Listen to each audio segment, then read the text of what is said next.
What's good, everybody? This is Otis here, and this is a new series that I would like to start. If you guys enjoy it, I'll definitely start doing some more of it, but this is going to be Operation Riverside on Conquest, and where to attack the flags on the Conquest. And so, basically, when you go, and this is the A flag, this is near the American spawn, and basically, when you go and you first look at it, it just looks like there's only one vehicle path, and so, basically, I'm going to break it down for each flag, where the vehicles can attack from, and where infantry can attack from, and so, I'm going to go and get this started. Okay, and here's where we have the vehicle entry points for Flag A. It's right next to the American spawn, so the Americans only have one entry point to the flag. The Russians, however, have two entry points, and there's also the blue path is kind of like a secondary entrance for the Americans if you're kind of getting trapped, if there's people at the flag, where you might be able to take it. It does take a little bit more time. You do have to go around that big rock, and then you have to kind of make your way back towards the flag, kind of, but that's also a very good tactic too if maybe you have a tank or an infantry fighting vehicle and you're in the other vehicle, to maybe go around and try to flank the guys, because a lot of people don't expect that, you coming from that bottom path. Now if you're the Americans and you're trying to defend this, the top path coming from B is typically where you're going to get your heavy army, you're going to get your infantry fighting vehicles and your tanks. And when they're attacking from either the bikes or infantry, they're most likely going to be coming down from the bottom with the bikes. And so those are your vehicle attack points on Flag A. Okay, now for the infantry attacking on Flag A. The blue path is still your main vehicle route. However, you are going to get most of your dirt bikes traveling through there. If the flag is being heavily contested, expect dirt bikes to be coming through the red areas, which are your secondary bike paths. And also, if you're the Americans or even the Russians, it's a really good idea to put some mines on those red paths, because most of the time when people are coming towards A, if there's people there, they're going to take the secondary paths. They're not going to take the main road just because it's a safer option. Also, in between the Y of the blue, you have that one little red line. That's the rocks near A, where most of your infantry is going to try to capture the flag. The best thing to do when you are trying to capture it or defend it is look at that rock area. They have a height tactical advantage there, so you want to go and clear the rocks out with either grenades or just try to sneak up around them, and it's a very easy point to capture the flag, and also for people to camp there and wait for you if you're trying to defend it there also. Okay, now on to Flag B for the vehicle fighting. Basically, you're going to have the red outline is going to be your main roads where your vehicles are going to travel on. The Americans have pretty much one entry point coming from the American side. The Russians have pretty much two spots if you're coming from C. If not, they might be coming from their spawn towards the very, very far right side. You're not really going to get much early vehicle fighting here. Typically, all your vehicle fighting here is going to be towards middle, towards late. Once you have most of the flags captured, probably within the first 5 minutes or so, you're going to almost have no vehicle fighting here. Now for Flag B's infantry fighting, you're going to have 3 entry points from the Russians and 3 for the Americans. Most of your infantry fighting is going to be from the dirt bikes, because you're going to have people coming from C for the Russians, or you're going to have people coming from A/the American spawn on the dirt bikes trying to capture it really quickly. You're going to have some vehicle fighting, but typically it won't be, like previously said, until middle to late fights. And so it's a good idea to put mines on these dirt bike paths, because you'll easily get kills, because this is a flag that's captured very easily from either side, just because C has such a close proximity to it.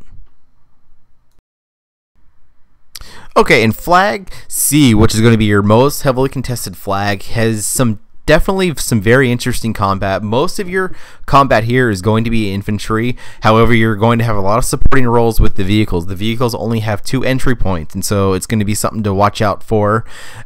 Typically, you'll have your tanks and your infantry fighting vehicles sitting towards the outside of it, shooting in. I highly don't recommend, if you have a vehicle, to drive it in, because it's almost just, there's so many choke point hazards once you get in there. If there are enemies in there, that they can rocket you from up top, from down below, with their RPGs and SMAs. This building can also not be destroyed, so your vehicles cannot go through any other points except that one little entry point, and the hangar only goes in about halfway, so it's something I would highly suggest to keep your vehicle away, and just try to shoot inside with your rockets and cannons from depending on what vehicle you do end up having. And for Flag C's infantry fighting, it does get a little complicated. You're going to have your main parts where your tanks and your infantry are going to come, but there is also 3 back ways to get into Flag C. And once you get into the backside, you have your one major back hangar door, but you also only have 2 doors on that right side of it, so it kind of gives the Americans a little bit of an advantage trying to capture it. Once you do run in the backside, you do have to get on a grading, like a walkway up top, to transfer over to the actual flag capturing part. So that's something you're gonna keep your eye on. If you're the Russians, I would definitely watch your back in there. If you're the Americans, I wouldn't really worry about it too much. It seems like once you kill someone probably about 2 or 3 times when you're defending C, then they go and they try to worry about the back way. But for the first week or two, a lot of people won't really know about the back way, especially the doors. The doors are very hard to see. You can't blow any walls in, so I would keep most of your attention on just the front door.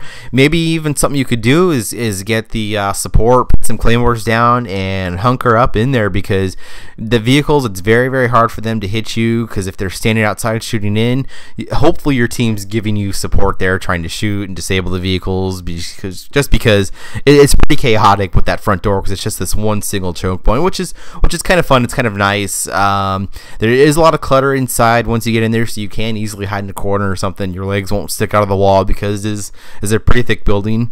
The last thing too for this point, a lot of people paradrop out there and will sit on top of the building and will spawn RPGs. So that's something you need to watch out for if you're bringing vehicles in, or even dirt bikes, or just sitting up there too, because they can give you they can be a pretty good pain, because it's very, very hard to kill them since you can't destroy any of the walls or the ceiling.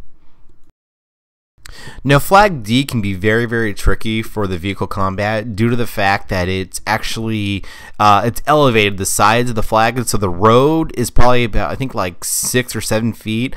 I know you can basically, if someone's on the flag, you can actually walk on top of the tank, and they won't even notice you there. So that's something you got to be careful of if you're capturing the flag there with the vehicle, and you know there's enemies. They can easily throw some C4s on you before you even know it and blow it up, and you'd be like, you know, where the hell are they at? Also, there's little electrical boxes where they can easily hide, shoot RPGs at you, taking pop shots. And so the Americans only have 1 entry point. The Russians have kind of 2, because you can go from the little blue path up near E, and you can come down. It takes a little bit of time to work the tank and the infantry fighting vehicle, but it's kind of a little fair spot for vehicles. I would not recommend capturing this spot with the vehicle at all, due to the fact that it's concave, the road there, and you can just get ambushed so quickly and easily. Now, Flag D has some very, very interesting infantry combat. So basically, since you have the electrical boxes up there, and the middle or the center of the road is concaved in, people are going to be hiding around the electrical boxes, dodging in and out.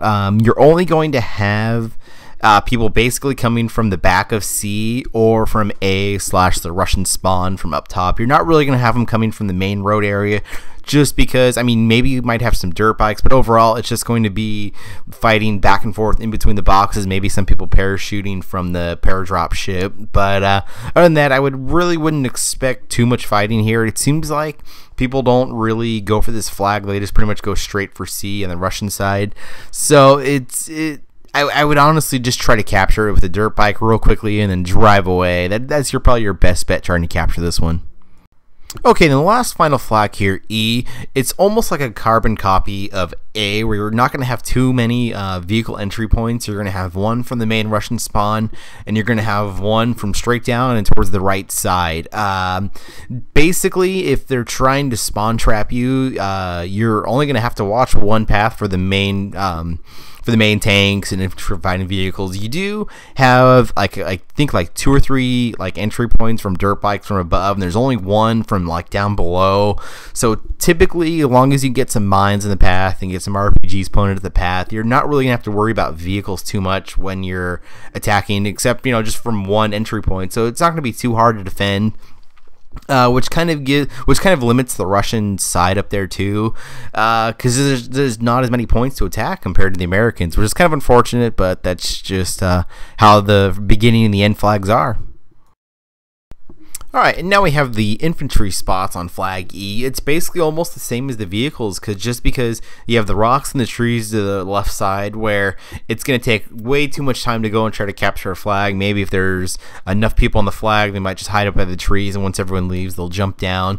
You've got basically two dirt bike areas, one from each side, one at the top and one at the bottom, in your main roads for your infantry guys. You can paradrop from there. It's a pretty easy paradrop. The only thing is that's where the paradrop ship starts from, so if they don't jump out right away, you're not going to have to worry about them too much. Typically, you're going to have people coming straight down below, coming from C to this point. You're not really going to have too many points to like watch. They do have a little bit of an advantage towards the right side if they can get up on the rocks, but if you have a vehicle or your infantry and you run into the side of the building, you're going to have a very good advantage because there's only a couple doors in each of the buildings. So it's definitely a very interesting flag point because there's just not too many entries and exits, so you're very easily able to watch all the points and capture it very, very quickly. But hopefully you guys enjoy this. It's definitely a new thing that I just started doing, so if you guys like it, let me know and I can do more. I'd like to do it for all the capture the flags and all the rest of the conquest maps. So hopefully you guys enjoyed this, and thanks for watching.